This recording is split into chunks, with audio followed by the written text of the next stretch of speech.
अपन start करेंगे oscillation में important concepts के बारे में। ठीक है, तो देखो एसएचएम में देखो एक तो इम्पॉर्टेंट कॉन्सेप्ट बच्चों ये अपन को मिला कि जो मोशन रिपीट होता है सर्टेन इंटरवल ऑफ टाइम उसको पीरियोडिक मोशंस कहते हैं बच्चों।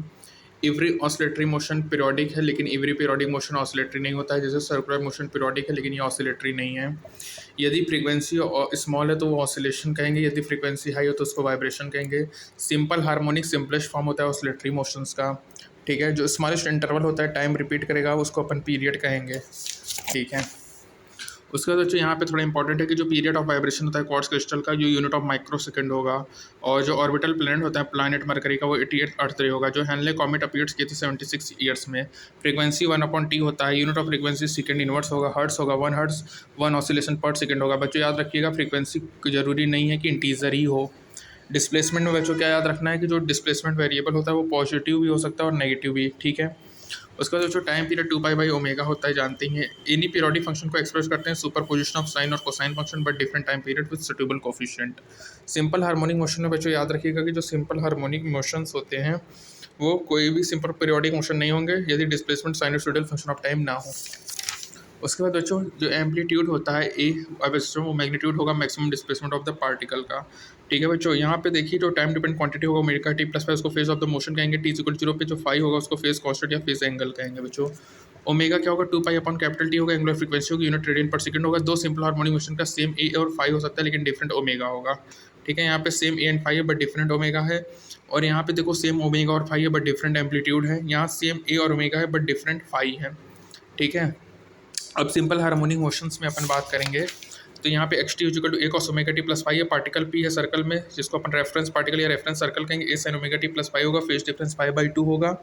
ठीक है, नेचुरल यूनिट ऑफ एंगल जो होता है वो रेडियन होता है जिसको डिफाइन करते हैं ratio of arc to radius. ठीक है बच्चों, वेलोसिटी ए ओमेगा होगा। डायरेक्शन ऑफ वेलोसिटी क्या होता है टेंजेंट ऑफ सर्कल होगा। ठीक है, और circular motion v square a omega square a होगा। ए एक्सलेशन क्या होगा माइनस ओमेगा स्क्वायर एक्स होता है। ठीक है, इंपॉर्टेंट पॉइंट क्या है जो एक्सलेशन है पार्टिकल सिस्टम का वो प्रोपोर्शनल होता है डिस्प्लेसमेंट के। ठीक है, x t equal to a cos omega t और velocity minus omega sine omega t, acceleration minus omega square cos omega T.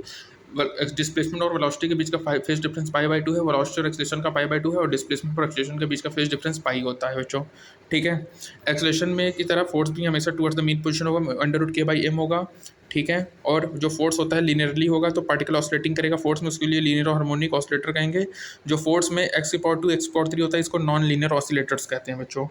ठीक है, एनर्जी की बात करें तो हाफ के square sine omega square omega t plus 5 होगा। ये काइनेटिक एनर्जी है बच्चों। जो साइन होगा वो टाइम पीरियड रिपीट करेगा t/2। ठीक है, और पोटेंशियल जी हाफ के स्क्वायर होगा स्प्रिंग का, और जनरली क्या होगा हाफ के square cos square omega t plus 5 होगा। ये भी ऑसिलेट करेगा t/2 और मीन पोजीशन में मैक्सिमम होगा एक्सट्रीम। ठीक है, मीन पोजीशन पे मिनिमम होगा 0 होगा और मैक्सिमम होगा एक्सट्रीम डिस्प्लेसमेंट पे। ठीक है, एनर्जी हाफ के square cos square omega t plus sinus omega t plus 5 होगा। टोटल एनर्जी हाफ के स्क्वायर होगा। टोटल मेक एनर्जी क्या होगा इंडिपेंडेंट होगा टाइम से अंडर एनी कंजर्वेटिव फोर्स। ठीक है, और काइनेटिक एंड पोटेंशियल एनर्जी क्या होगा पीक होगा ties during each period of SHM. Kinetic energy increase होगा एक्सपेंस ऑफ पोटेंशियल एनर्जी और वाइस वर्सा। ठीक है, दो कोई भी फिजिकल मीनिंग नहीं होता है प्योर सिंपल हार्मोनिक मोशन का बच्चों।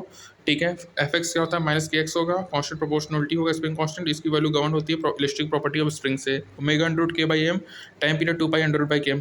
जो स्टिफ स्प्रिंग हो उसकी हाई वैल्यू ऑफ k होगा और जो सॉफ्ट स्प्रिंग होगी उसकी लो वैल्यू ऑफ k होगा। ठीक है, उसके बाद बच्चों time period of simple pendulum 2π√L/g होगा और टाइम लगता है 2 सेकेंड और जो लेंथ होती है वो 1 मीटर होगी। ठीक है, उसके बाद देखिए आपसे यहाँ पे मोशंस में ये इंपॉर्टेंट पॉइंट क्या है बच्चों 1 हर्ट्ज 1 ऑसिलेशन पर सेकेंड होता है।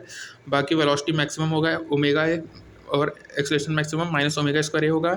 यदि कोई भी फ्रिक्शन प्रेजेंट नहीं है मैकेनिकल एनर्जी सिस्टम का होगा कांस्टेंट होगा, चाहे भले काइनेटिक या पोटेंशियल एनर्जी टाइम के साथ चेंज हो। 2π/m/k होगा, ऐसे को अपन लीनियर ऑसिलेटर कहेंगे। ठीक है, और सिंपल पेंडुलम का क्या होगा 2π/L/g होगा। उसके बाद बच्चों every periodic motion simple harmonic motion नहीं होगा, केवल वही पीरियोडिक होगा जो कि गवर्न करेगा -kx सिंपल हार्मोनिक को।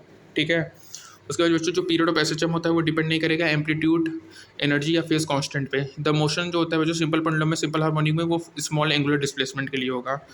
कंप्लीट हुआ बच्चों हमारा यहाँ। Thank you.